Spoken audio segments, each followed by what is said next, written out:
आपको और सुनाऊं। मैंने मंत्र बोला स्वस्ति पंथा मनुचर्य में सूर्य चंद्र मसाविव। इसके अर्थ को आप जानते हैं। हम कल्याण के मार्ग पर चलें। भाई कैसे चलें कि जैसे सूर्य गति करता है।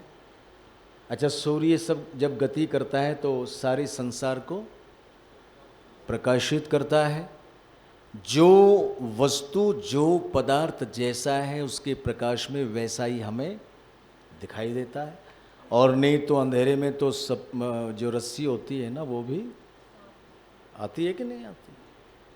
तो वो जिस प्रकार से हम जहाँ से गुजरे जहाँ से चलें अपने ज्ञान से समाज को प्रकाशित करें तो ये कल्याण का रास्ता है।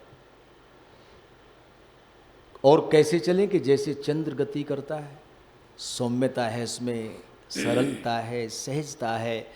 अगर वो सूर्य के प्रकाश को परिवर्तित ना करे, क्या भगवान ने उसके अंदर वो चीज़ें दी हैं, तो फलों में, औषधियों में, अन्न में रस प्रतिपादित करता है।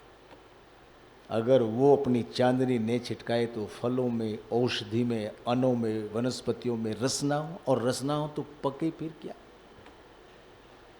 ऐसे हम अपनी सौम्यता सारे समाज को आह्लादित करें।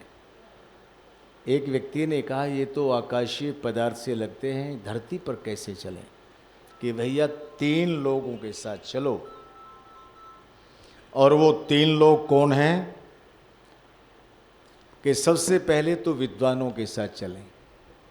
अच्छा, मनीषों के साथ में, जैसे आचार्य जी के साथ में आप चल रहे हैं, कैसा लग रहा है आपको? अच्छा लग रहा है। अच्छा लग रहा है ना। तो ऐसे लोगों के साथ में चलें, विद्वानों के साथ में चलें। दूसरे जो अहिंसक लोग हैं, जिनमें क्रूरता नहीं है, जिनमें पिशाचपन नहीं है, जो दूसरों का अहित नहीं करते बल्कि परोपकार ही करते हैं, उनका हम अनुकरण करें।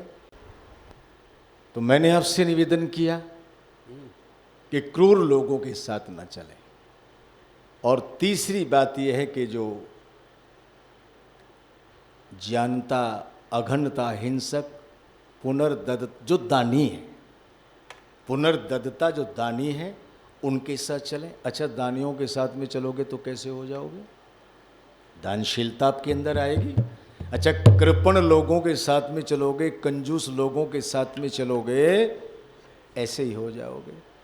तो ये कल्याण का रास्ता है। हम विद्वानों के साथ चलें, हम अहिंसक लोगों के साथ चलें, और हम दानियों के साथ में चलें।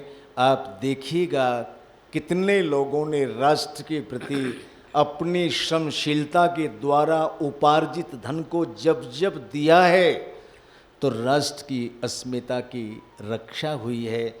एक बात मुझे इस समय याद आई संक्षेप में, वो क्या है कि स्वामी श्रद्धानंद ने जब गुरुकुल कांगड़ी की स्थापना की, ये शायद 1902 की बात है, तो उस समय तो झोपड़ियाँ थी। आप कभी पुराने कांगड़ी में गए तो आपने देखा होगा, चंडी के मंदिर से आगे जाकर हरिद्वार में गंगा के तट पर उन्होंने उसकी स्थापना की। एक विचार उनके मन में आया कि भाई इस बेहड़ जंगल में जहाँ पर शेर, भगेरे, खूंखार, हिंसक पशु घूमते हैं, यहाँ वन में कौन अपने बेटों को विद्या का अध्ययन करने के लिए भेजेगा। तो उन्होंने पहल की, अपने दोनों बेटों को उन्होंने गुरुकुल में लेकर के प्रवेश किया। नाम आप जानते होंगे। बड़े बेटे का नाम क्या था? हरिश्चंद्र। और छोटे बेटे का नाम था इंद्र, जो आगे जाकर इंद्र विद्या वाचस्पति।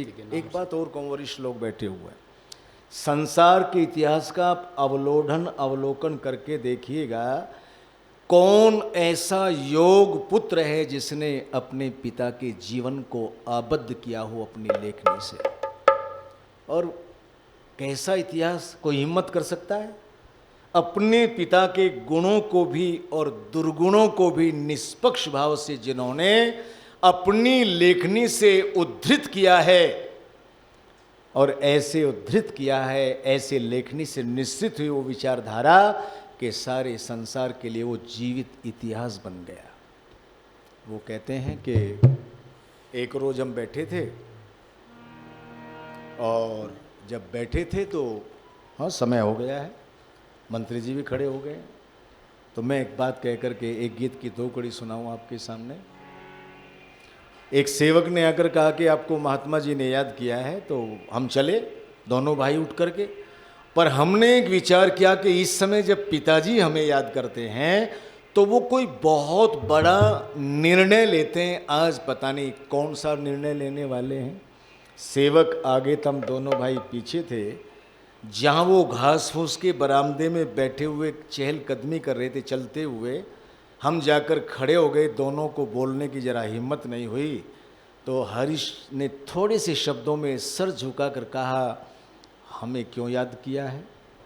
तो ये बात सुनकर के वो नज़दीक आए, और नज़दीक जब आए तो एक बात कही कि बात एक और है, मैंने आज से कुछ समय पहले एक सर्वमेध यज्ञ प्रारंभ किया था, आज मैं उसकी पूर्ण आहुति करना चाहता हूँ, और वो तुम्हारे दोनों भाइयों के बिना नहीं होगी। क्या तुम पिता के द्वारा प्रारंभिक यज्ञ को अपनी श्रद्धा से, अपनी दानशीलता से पूर्णता प्राप्त कराओगे। और ये कहकर के हरीश ने कहा, वो कैसे, कि मैंने अपना सब कुछ तो आर्य समाज का प्रचार प्रसार करने के लिए दे दिया है, लेकिन जालंधर की इकलौती कोठी जो तुम्हारे दोनों भाइयों के नाम है, जब तक उसकी भी आहुति नहीं पड़ेगी तब तक मेरा वो यज्ञ पूर्ण। अब आपकी मर्जी है, आप पिता के यज्ञ को पूर्ण करें या ना करें। और ये कह कर के उन्होंने कोरा कागज़ हमारी तरफ को बढ़ाया, और हम भी पीछे कैसे रहते।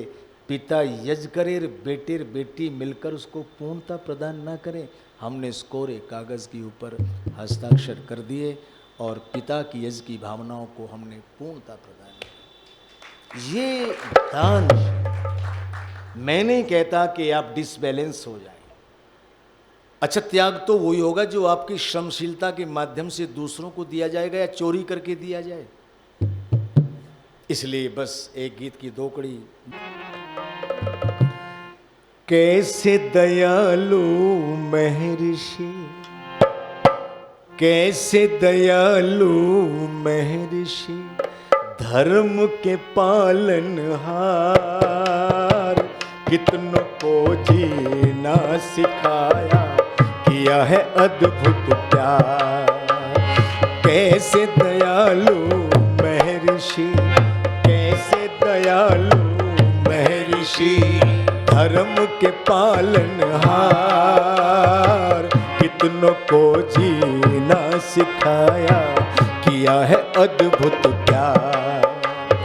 कैसे दयालु महर्षि। अमीचंद मेहता जिस नगर में रहता था, झेलम था नाम। अमीचंद मेहता जिस नगर में रहता था, झेलम था नाम। पत्नी को घर से निकाला था, वो वेश्या का गुलाम। गीत गाता था प्रभु के, सुनते थे श्रोता तमाम। हीरा तू की चढ़ में लथपथ, बोलो क्या है तेरा दाम। हीरा तू की चढ़ से लथपथ, बोलो क्या है तेरा दाम। कहा था कंधे पे हाथ रख कर, कहा था कंधे पे हाथ रख कर, इतना तो तू विचार हो। कैसे दयालु महर्षि, धर्म के पालनहार, कितनों को कितनों को कितनों को जीवन दिया है, किया है अद्भुत प्यार। कैसे दयालु महर्षि, धर्म के पालनहार, कितनों को जीना सिखाया, किया है अद्भुत प्यार। बोलिए, कैसे दयालु महर्षि, कैसे दयालु महर्षि, धर्म के पालनहार, कितनों जीना सिखाया, किया है अद्भुत प्यार।